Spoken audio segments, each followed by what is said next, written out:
গড়িয়া তেঁতুলতলা এলাকায় প্রেমিকের হাতে খুন হতে হলো প্রেমিকার। প্রেমে বয়স মানে না, বিবাহ বহির্ভূত সম্পর্কের টানাপোড়েনে একটি বিউটি পার্লারের মধ্যে এলোপাতাড়িভাবে ছুরি মেরে খুন করা হয়। প্রেমিক পঙ্কজনাথকে ধরে ফেলার চেষ্টা করলে পঙ্কজনাথ নিজেকে ছুরির আঘাতে আত্মঘাতী হন। দুজনকেই একটি বেসরকারি হাসপাতালে নিয়ে গেলে চিকিৎসকরা তাকে মৃত বলে ঘোষণা করে। স্থানীয় পুলিশ সূত্রে খবর, মৃত প্রেমিকার নাম রূপবাণী দাস, বয়স 48।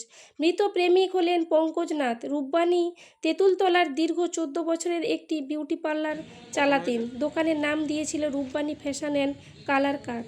রূপবাণীর বাড়ি গড়িয়া তেঁতুলতলা থেকে 200 মিটার দূরত্বে একটি ফ্ল্যাটে থাকেন।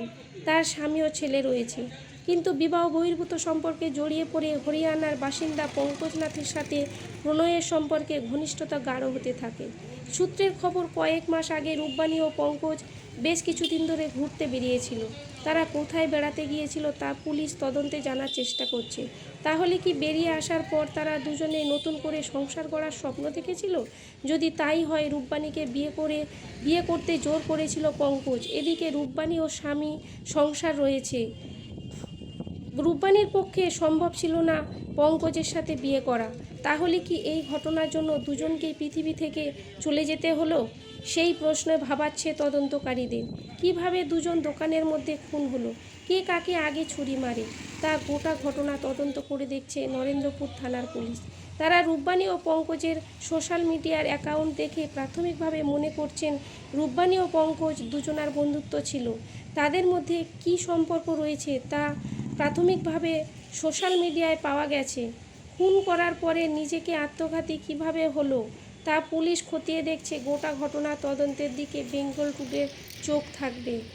আপনারা দেখতে থাকুন বেঙ্গল টুডে। এখনও যারা আমার চ্যানেলটি সাবস্ক্রাইব করেননি, দয়া করে সাবস্ক্রাইব করুন। ভালো থাকবেন। আপনাদের সাথে আমি শুনলাম। মানে হসপিটালে এখন হসপিটালে আছে। কি দেখলেন? না আমি দেখিনি। কি হয়েছে? মানে হয়েছিল ওইটা, একজন এসে দোকানে কথা বলছিল, ধস্তাধস্তি করছিল, ধস্তাধস্তি থেকে মহিলাকে ছুরি মেরে দেয়। তারপরে বাইরে বেরিয়ে এসে ও নিজেকে নিজে বিয়ে করে, ছুরিকাঘাত করে প্রথমে। মারা গেছে? এবং হ্যাঁ মারা গেছে। তার আগে ওই যে ওদের দোকানের স্টাফটাকেও ও আপনার চার্জ করতে যাচ্ছিল, মানে তারা করেছিল, সে পালিয়ে গিয়ে একে তাকে খবর দেয়, ততক্ষণে ছেলেটা নিজেকে শেষ করে দেয়। এই হলো কাহিনী। কতদিন ধরে দোকানটা রয়েছে? দোকান হয়ে গেছে, দোকান মোটামুটি 10-15 বছর, 10-15 বছর হয়ে গেছে। এখানকার বাসিন্দা নাকি? হ্যাঁ, রামকৃষ্ণনগরের বাসিন্দা। বিবাহিত?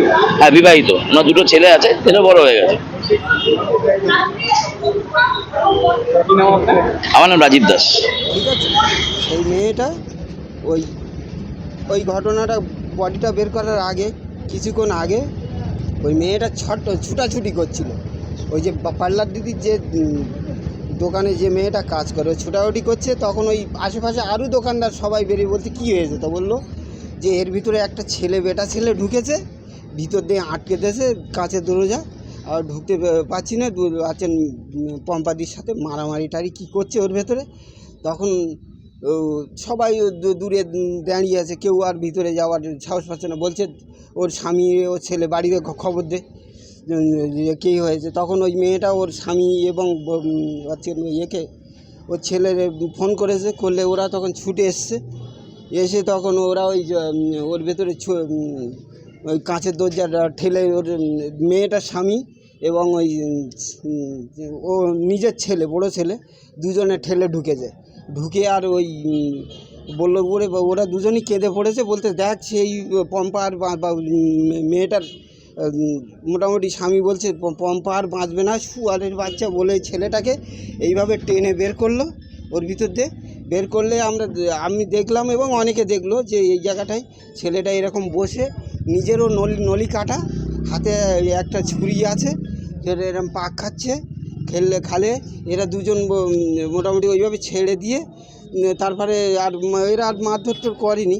ও বললো যে তখন ওই খোকনটা যে মেয়েটার স্বামী, ও তখন বলছে কি পম্পা আর বাঁচবে না, পম্পা আর বাঁচবে না, তার মানে নিজের বউয়ের কথা বলছে যে পম্পা আর বাঁচবে না। এই বলে তখন বললো কোথায় গাড়ি আছে, যাচ্ছে অ্যাম্বুলেন্সে, যে হসপিটালে নিয়ে যায়, সরকারি হসপিটালে নিয়ে যায়। এইসব বলতে কিছুক্ষণের পরে একটা টোটো এই রাস্তা দিয়ে যাচ্ছিলো, তখন মেয়েটারও ভাইটাই আবার সবাই এসে যাওয়ার পরে তারপরে মেয়েটাকে ছেলেটা তো বাইরে বের করলে ছেলেটা তো যদি একটু নলি কাটা অবস্থায় নিজে এরকম এক পাক খাচ্ছিল, রক্ত পিনকি দিয়ে বেরোচ্ছে।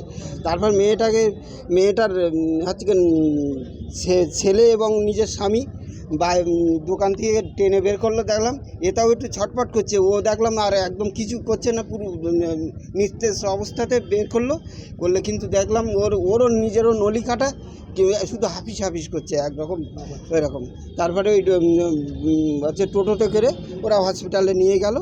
এই অবধি এর আর কে যে হসপিটালে তখন এখানে আশেপাশের লোকজন, ওই লোক তো রাস্তার ব্যাপার